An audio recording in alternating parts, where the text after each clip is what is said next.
Olá, um ótimo dia para você. O Record News Rural de hoje está começando agora. Fique com a gente. Com o avanço do Tratado Mercosul-União Europeia, muito tem se falado da qualidade dos produtos que devem chegar mais baratos no Brasil. No caso do azeite, porém, o cenário não deve mudar.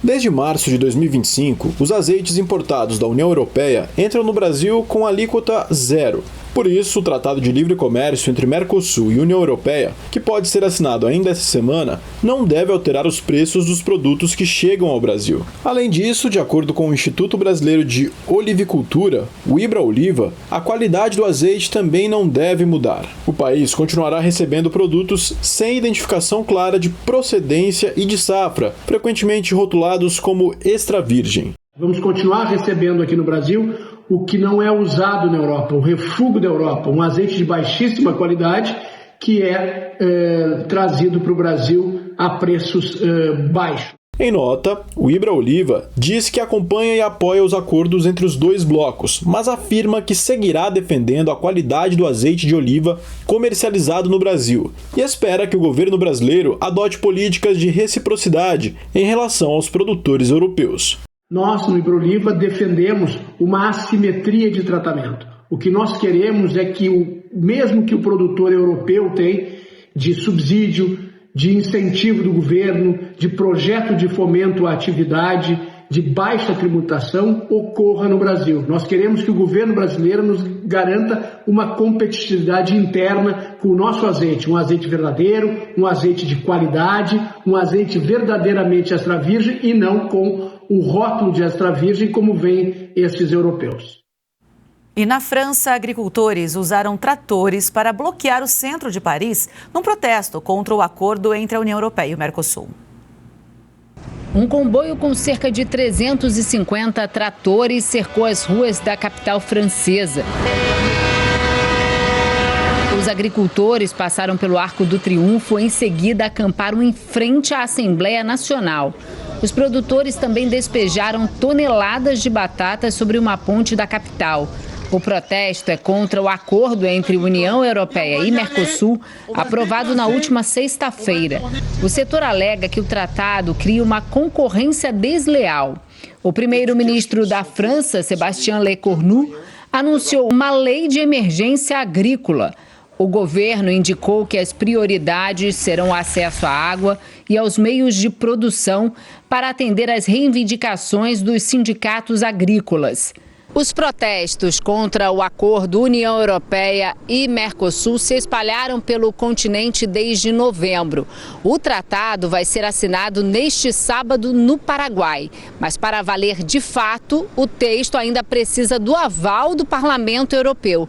Até lá, a pressão dos produtores rurais deve aumentar. O governo grego se reuniu com representantes dos agricultores e ofereceu novos cortes de impostos nos combustíveis e energia elétrica, e ainda outras compensações financeiras. Mesmo assim, os bloqueios na fronteira com a Bulgária foram mantidos. Os negócios de arroz ainda seguem lentos no mercado interno. O movimento é apenas para repor estoques ou atender lotes arrematados em leilão. Os produtores de arroz estão de olho no mercado externo, já que as negociações de exportação estão mais vantajosas, com preços mais atrativos do que os das vendas domésticas. Do lado da demanda, pesquisadores do CPE indicam um comportamento distinto entre os compradores, diante da oferta restrita. Enquanto alguns dispuseram a pagar valores maiores para repor estoques, outros optaram por uma postura mais cautelosa, aguardando definições do mercado. No Rio Grande do Sul, as negociações do arroz em casca seguiram pontuais na semana passada. De acordo com o CPEA, os produtores estão com esperança de que os novos leilões movimentem o mercado. Entre os poucos que estiveram ativos nos últimos dias, a movimentação foi para comercializar o cereal para atender aos lotes arrematados nos leilões de PEP, Prêmio para Escoamento de Produto, e PEPRO, Prêmio Equalizador pago ao produtor rural, realizados na semana do Natal. Já os negócios com o café voltaram a ficar aquecidos no Brasil, mas o clima ainda preocupa os produtores.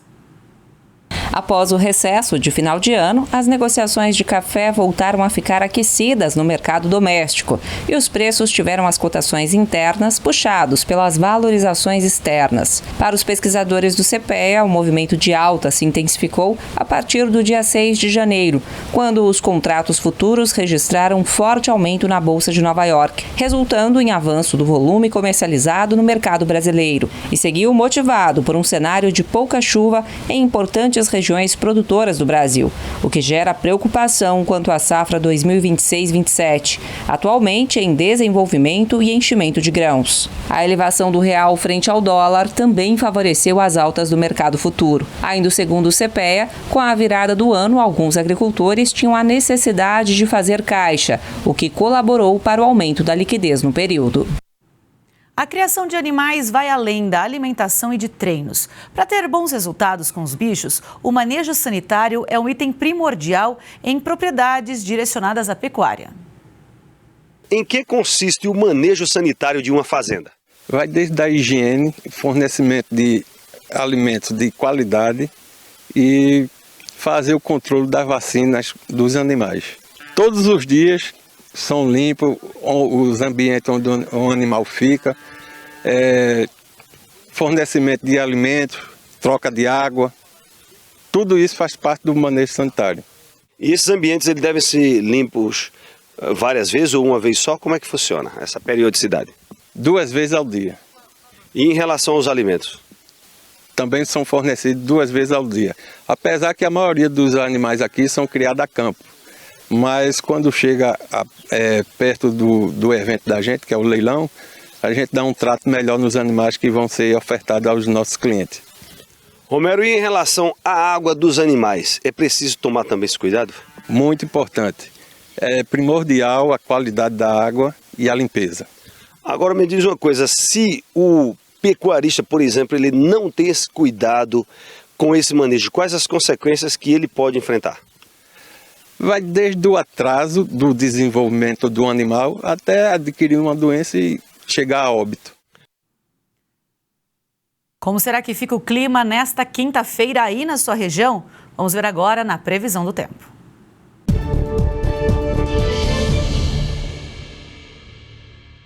A quinta-feira será marcada por calor, tempo mais abafado e aumento das instabilidades, favorecidas pela presença de algumas perturbações na atmosfera e pela disponibilidade de calor e umidade, com pancadas de chuva e risco de temporais em várias regiões do país, principalmente à tarde e à noite. Na região sul, a nebulosidade aumenta ao longo do dia, em áreas do Paraná e de Santa Catarina, enquanto no Rio Grande do Sul, o sol aparece mais. Em grande parte da região sudeste e também no centro-oeste, nuvens mais carregadas ao longo do dia, enquanto em áreas do interior de Minas, Tocantins e também do Nordeste, o tempo firme predomina. E no norte, as instabilidades aumentam ao longo do dia, com chance de aberturas de sol em áreas do norte de Roraima. Pela manhã, chove de forma fraca a moderada, no litoral do Paraná e também de Santa Catarina. Ao longo do dia, as pancadas ganham força nessas áreas, além do norte paranaense, e há risco de temporais. Já no Rio Grande do Sul, chove fraco na faixa litorânea, e há previsão de pancadas mais fortes na serra. E entre o fim da noite e a madrugada de sexta, com a aproximação de uma nova frente fria, as pancadas de chuva aumentam em áreas do oeste e sudoeste do estado. No sudeste também há chance de chuva fraca pela manhã.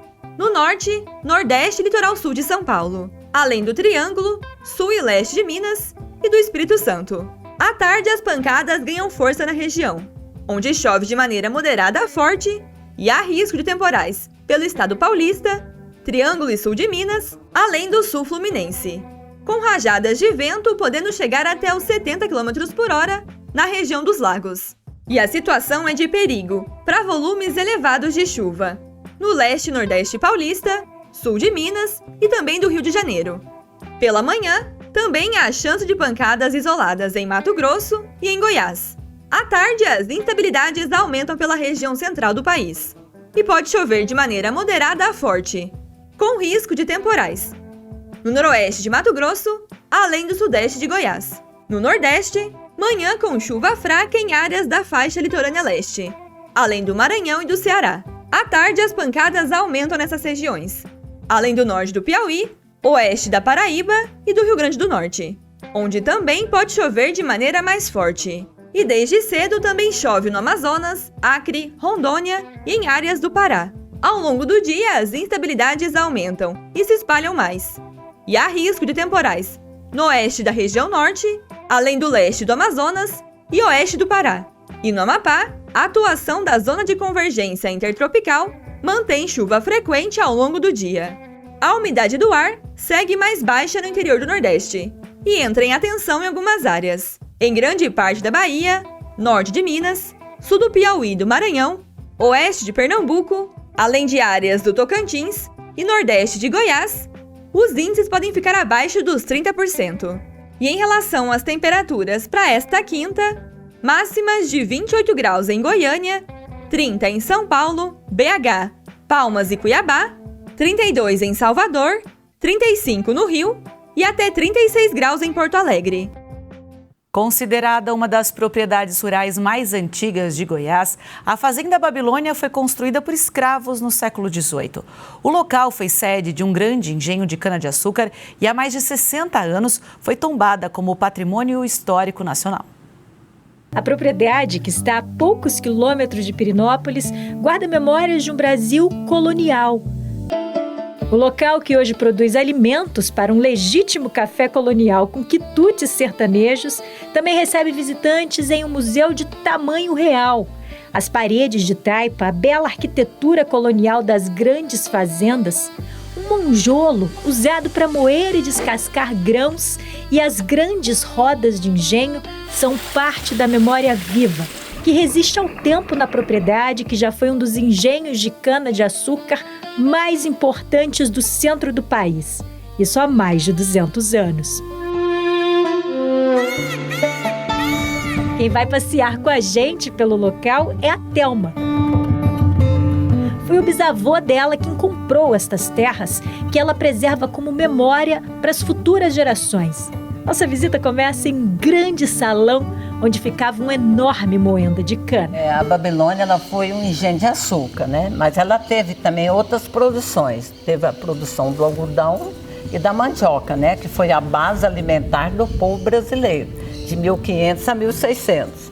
Mas aqui, voltando aqui para o engenho, esse salão de 200 e poucos metros quadrados, onde funcionava um engenho de cana, era um engenho real, porque era um engenho movido a água, né? Uhum. Então, essa estrutura que você está vendo aqui no telhado, que não tem nada a ver com a casa, era para segurar as moendas, porque era enorme.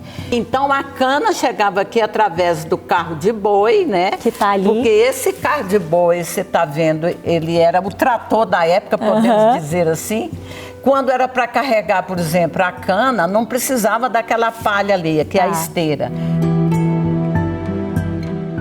Uau! Calma, senhora. Vamos entrar, tá, vamos lá. E aí aqui era o grande salão aqui de a receber parte... visitas. Sim, aqui a gente tem a parte ali também, que seria a sala de jantar, seria a mesa do jantar, a mesa das refeições. Né? Esse piso é de madeira. Esse piso aqui é original, sabe? A gente trocou só algumas tábuas.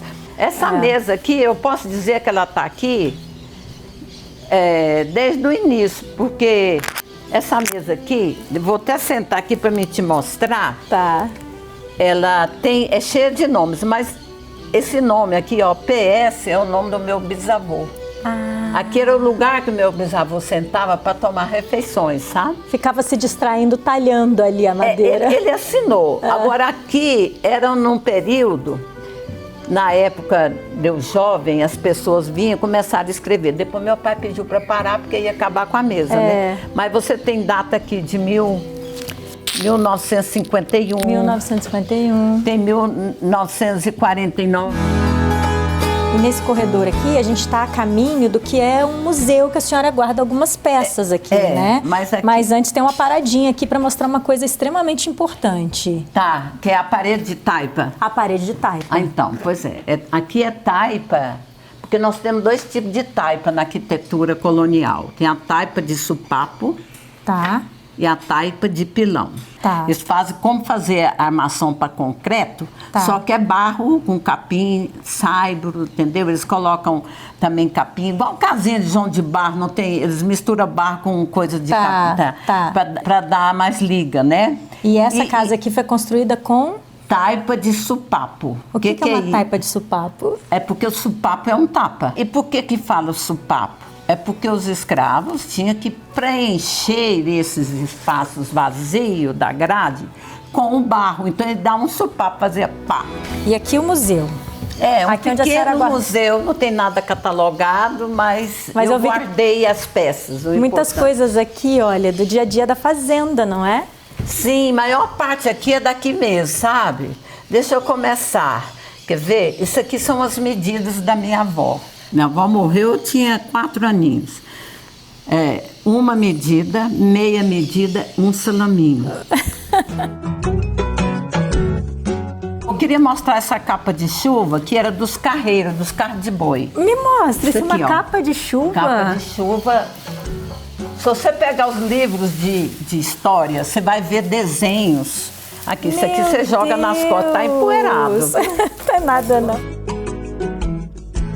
Eu tenho certeza que por mais que a gente esteja fazendo o esforço aqui de mostrar detalhes, isso aqui é viver a história, não é? Sim. Não a história da família da senhora, mas a história do país. Não, de forma alguma. Igual eu falo, a Babilônia é sua. É tão pesado dizer isso. Eu falo, é nossa. Porque eu vou morrer, eu não vou levar, né? Assim, me desculpa. Não, é emocionante mesmo. Eu me emocionei em alguns instantes. Porque eu acho assim, eu sempre trabalhei, quer dizer, em cima disso, de mostrar a identidade de um povo, né? E por mais que a gente tenha feito o esforço, só vindo pessoalmente, sentindo o cheiro, se arrepiando, como eu me arrepiei o tempo inteiro. Obrigada. Nada, obrigada por amor. receber a gente, por mostrar tudo isso. A senhora é uma querida. Imagina. O Brasil é o maior produtor mundial de laranja e líder global na exportação do suco da fruta. Mas apesar da força do setor, o greening segue como a principal ameaça à citricultura. Por isso, está sendo criado o Centro de Pesquisa Aplicada em Inovação e Sustentabilidade da Citricultura, que, entre outras funções, se consolida como a maior rede de inteligência já formada no mundo para o combate à doença. Quem chega para explicar para a gente é o Juliano Aires, diretor executivo do Fundecitrus, o Fundo de Defesa da Citricultura. Bom dia, Juliano, seja bem-vindo. Bom dia, é um prazer estar aqui com vocês, ouvintes, citricultores. É isso. Bom, a gente que agradece muito a sua participação. E aí, essa semana, foi assinado o convênio que formaliza a criação do Centro de Pesquisa Aplicada em Inovação e Sustentabilidade da Citricultura, o CPA Citrus, que é uma parceria público-privada, né? Como é que ele vai funcionar? Como é que esse centro vai funcionar? Esse centro é uma quebra de paradigma, um conceito novo que a FAPESP está lançando, onde, primeiro ponto, é a colaboração, o consórcio do produtor com a indústria, com o produtor, indústria e governo, tá? Então, é a presença do setor privado com o público, focado na solução do problema do green, que é o maior desafio da citricultura mundial. O que tem de inovação nesse centro?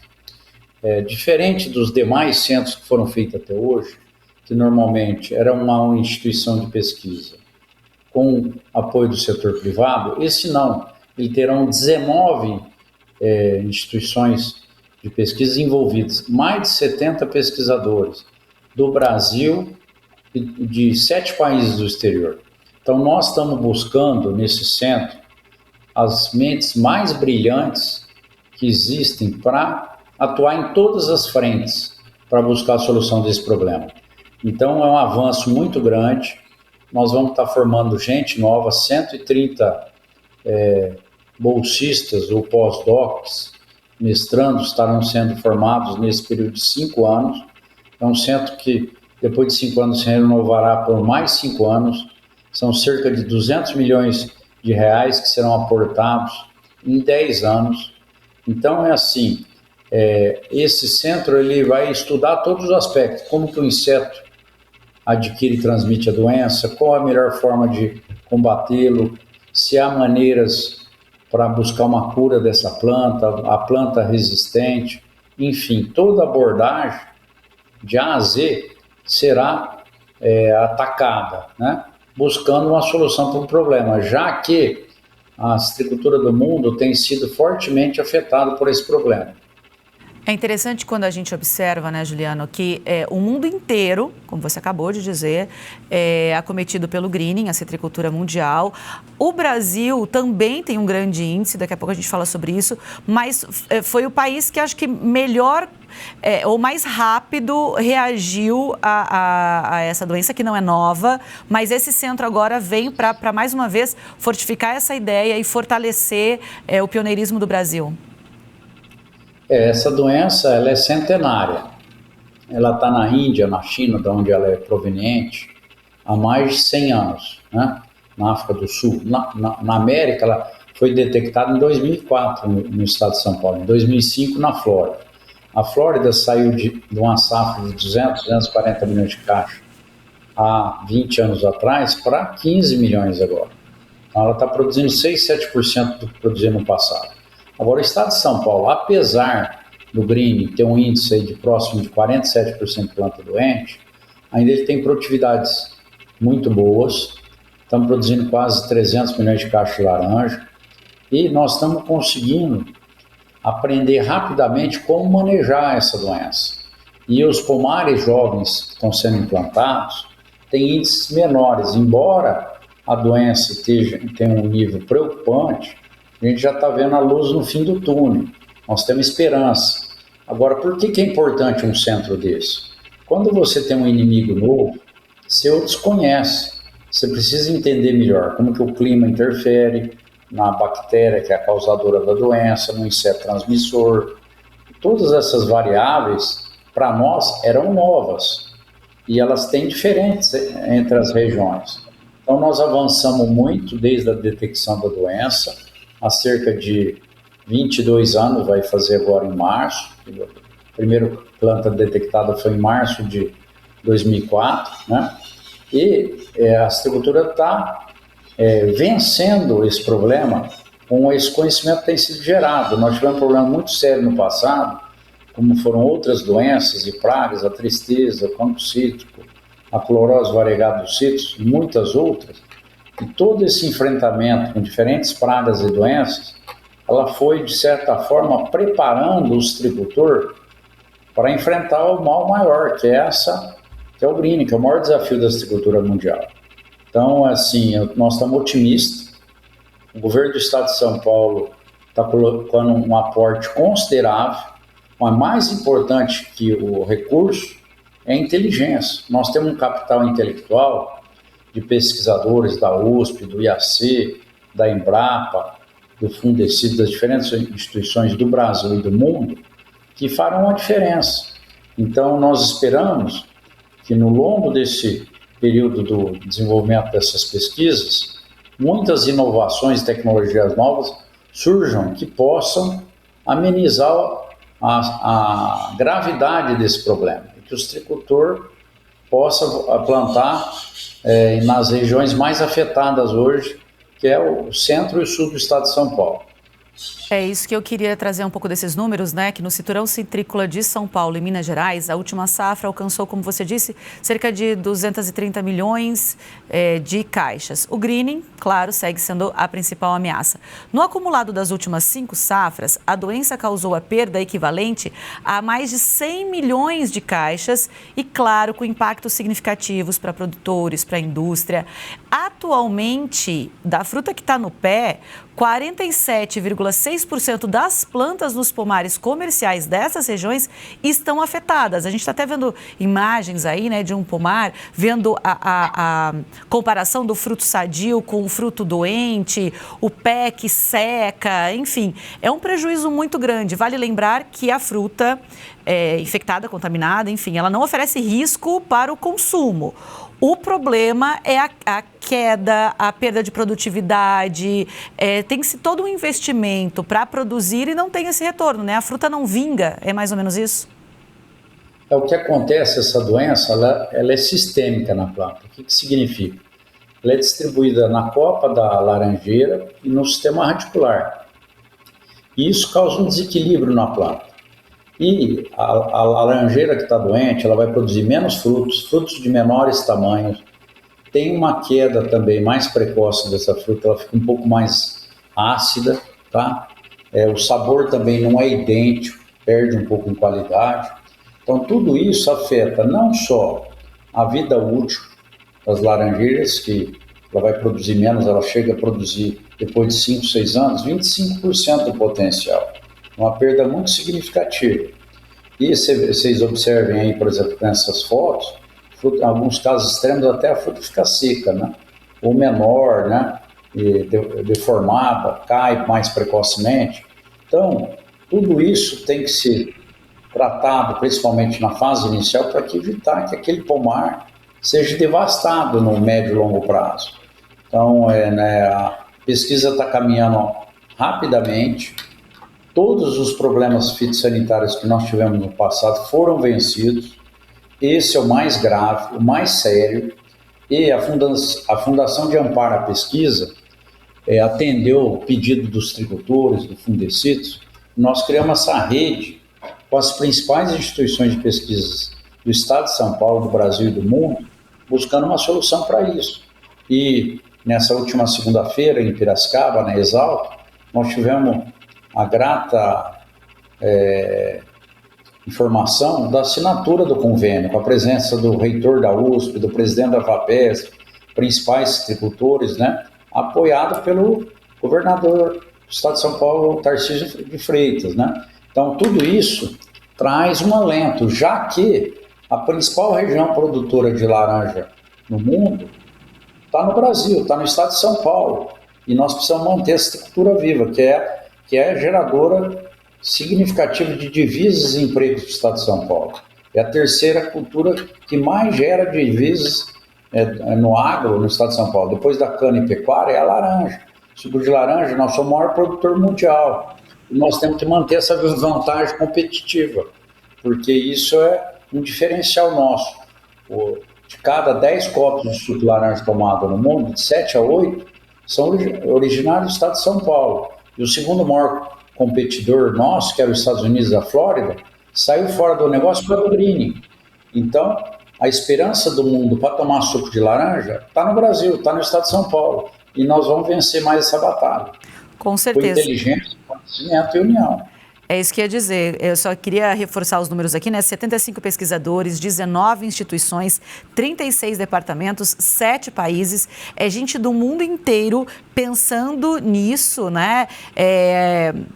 Estudando, pesquisando, casos no Brasil, casos pelo mundo, e aí também unindo ciência e tecnologia para enfrentar os desafios, né, enfrentar o greening, mas também fortalecer a sustentabilidade de todo o setor, né?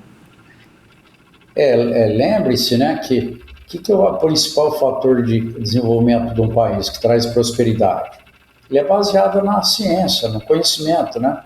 Agora, o que tem de novo um centro nesse? É um centro que ele é um consórcio. Ele é uma rede. E quando você tem um esforço que ele é sinérgico, o ganho é muito maior, porque cada pesquisador não vai estar trabalhando individualmente. Eles vão estar trabalhando em colaboração. Com isso, a gente otimiza recursos e ganha tempo. E, na medida que você globaliza essa interação, porque tem gente da Espanha, dos Estados Unidos, da França, da Austrália, do Brasil, de São Paulo, de Minas Gerais, de Brasília, a Embrapa, as universidades do Estado de São Paulo, o Instituto Agronômico, tudo isso, se traz mais experiência e conhecimento. E, além disso, esse centro vai estar conectado com o produtor, que é quem está sentindo a dor do problema. Então, com esse esforço conjunto do governo do Estado de São Paulo e os citricultores, que são os grandes produtores de laranja, o foco em suco para a produção de suco, nós estamos muito otimistas que mais uma vez nós vamos vencer esse grande problema que é o greening. Outras doenças já fazem parte do passado. Nós podemos dar o exemplo da clorose variegata dos cítricos, que há 20 anos atrás ela tinha índices parecidos com o do Green. 44% das laranjeiras estavam doentes. E hoje o índice é de 0,5%. Reduziu em 100 vezes. Então, o citricultor brasileiro, paulista, ele é resiliente, ele é corajoso, ele está preparado para enfrentar os problemas, né? Acontece que essa doença ela é muito mais grave, mais séria, mas nós estamos fazendo um mutirão, uma força-tarefa para vencer esse problema. E vale lembrar, né, Juliano, que os produtores, eles têm muita responsabilidade e muito trabalho a ser feito, porque, por exemplo, hoje, quinta-feira, termina o prazo para entregar o relatório referente ao cancro e ao greening na Secretaria de Agricultura de São Paulo, né? O documento precisa ter os resultados das vistorias trimestrais que foram realizadas entre julho e dezembro de todas as plantas. Então, assim, o citricultor, o produtor rural, ele precisa estar junto, ele precisa fazer também a parte dele. Enquanto a gente não tem a cura para o green, que é o que está sendo buscado, uma laranjeira resistente, a premissa que se usa no campo, ela é de evitar a disseminação da doença. Então ela é baseada na inspeção e eliminação das plantas doentes. Isso é recomendado que seja feito pelo próprio citricultor trimestralmente. E o governo do estado, para ter uma base realista, ela pede que esses relatórios sejam enviados periodicamente. Além disso, é fundamental também a utilização do controle do inseto transmissor, do psilídeo, do inseto transmissor, na medida que a população cresce, né? Também tem uma terceira vertente, que o Estado de São Paulo tem uma legislação onde todas as mudas cítricas são produzidas em estufas em ambiente protegido. O que significa isso? Que o inseto não pode adentrar na área de produção. Então, as plantas que vão para o campo são sadias. Então, com essas três coisas, o plantio da muda sadia, o controle do inseto transmissor e a eliminação de planta doente, é possível, nas regiões de menores incidências, manter a doença em níveis baixos, que não causam tanto dano. Enquanto nós não temos uma solução, o citricultor tem que fazer a parte deles.